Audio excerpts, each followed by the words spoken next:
You found it. Your home for the best content on your favorite team, the Fighting Tigers of LSU. Do us a favor, subscribe to the channel, leave your comments below, and be sure to smash that like button.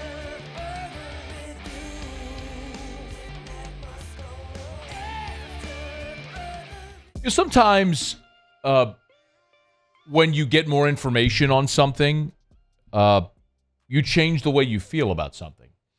And I think about this sometimes like with dating. You know, you can date someone and maybe be in love with them, and then the more you date them, the more you get to know them, the more you realize there are like irreconcilable differences, and you could change the way you feel about someone. Happens every day in our world.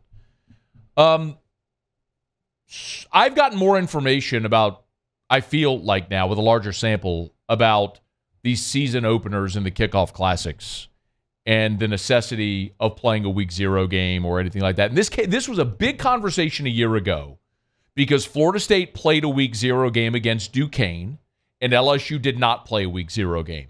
And when LSU lost that game, it was evident that they really could have benefited from a week 0 game. You could have learned that Garrett Dellinger should not have been your starting center. You could have learned more about who should have been playing cornerback for you or linebacker. Mike Jones started the opener at linebacker with Greg Penn at inside backer last year against Florida State. Jark Bernard-Converse did not start at corner for you. It was Colby Richardson and Mekhi Garner. Point is, you play a game, you learn about your team, and you adjust.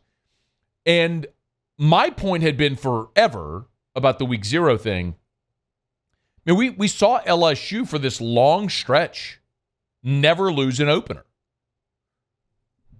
They lost 2002 in Blacksburg against Virginia Tech and didn't lose a season opener again until the game at Lambeau in 2016. So, and they played really good teams. 2007, you opened up with a conference game against Mississippi State. 2009, you opened up in Seattle against Washington. 2010, you opened up in Atlanta against North Carolina. And that was a North Carolina team, if you remember, that had a ton of pros on it. It was all recruited by Butch Davis. Now, a lot of them got suspended right before the game. But 2011, Oregon, we all remember that one. 2013, you opened up in Fort Worth against TCU. 2014, you opened up in Houston against Wisconsin. You remember 2016 was Lambeau's the one you lost. But the point is, you won all those games up until the Lambeau loss.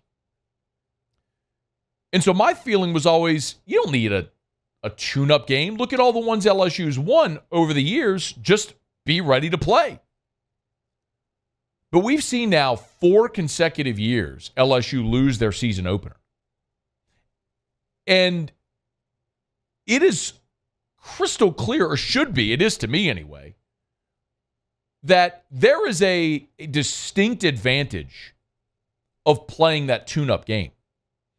I remember 2007, you opened up on the road against Mississippi State, but the marquee game was week 2 against Virginia Tech at home, and you blew the doors off them. Was it 45-7, whatever it was?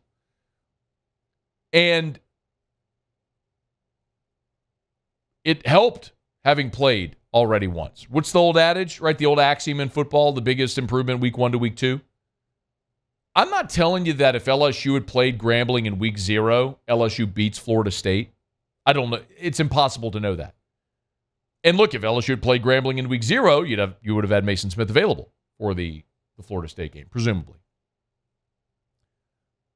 But it is certainly logical to think you could run out there and figure some things out. For example, Brian Kelly, when he talked about moving Sage Ryan to corner, I'm not picking on Sage Ryan, I'm just pointing out something we talked about this offseason. What Brian Kelly said, whether he liked Sage Ryan at corner, was because his ability to tackle, right? Do you remember the first play of the game defensively for LSU? The first play of the game? Florida State threw a screen, and Sage Ryan missed a tackle. Play went for 5 yards. The guy who was in there because of his ability to tackle was then taken out, and Deuce Chestnut replaced him. And Chestnut played well in the first half. He came up with an interception and a couple pass breakups. Second half, he got abused. Not saying it would have made a difference, but you would have known who your guys were. Would it have helped Harold Perkins if you're committing to playing him off ball to have had a game against Grambling to see and learn a little bit before you had to go up against a bunch of senior offensive linemen and a sixth-year senior quarterback and a really good tight end in Jaheim Bell and all those receivers? Like, would it have helped Perkins improve? Or maybe the coaching staff to know, even if Perkins had struggled against Grambling, maybe this ain't what we need to do against Florida State. That sample size would have helped. So, yeah, the more we've seen of this, and I was on the other side. I've changed my mind. I was, when a lot of you last year were saying Florida State played Duquesne, LSU's got to play week 0, I was like, yeah, you don't need to play week 0. You just need to be ready to play week 1. We got this large sample size of LSU winning these big-time openers. Just be ready to go. I've changed my mind on that. There is it's clear now how much you would have benefited from having another opportunity to go out there. Look, LSU next year is opening up in Las Vegas on Labor Day weekend on that Sunday, same spot, against USC. Now, Southern Cal isn't going to have Caleb Williams. We all presume he's going to go pro. But it's still Lincoln Riley, who's going to be working in a new quarterback, who I presume is going to be a talented guy that can sling the ball and have good receivers and all that sort of stuff. And LSU is going to have the challenge of going out to Vegas to take on Southern Cal. And I don't want to see LSU lose their 5th straight opener. So I would love to see the LSU powers that be, like today, petitioning the NCAA to play Nichols in week 0. Because you play on Sunday, it's a short week. LSU has scheduled its FCS opponent in week 2. Like last year, it was Southern. Next year, they've got Nichols. This year, it's Grambling. Next year, it's Nichols. LSU needs to be on the phone now calling Nichols to say, we want to play you in week 0, not in week 2. And you give yourself an extra bye. You'll play USC week 1, you'd have a bye week 2, and then you go on and play your schedule the rest of the way, and you just have a second bye because you play week 0, and you have a bye the Saturday after you play on a Sunday against Southern Cal. I'm not sure that...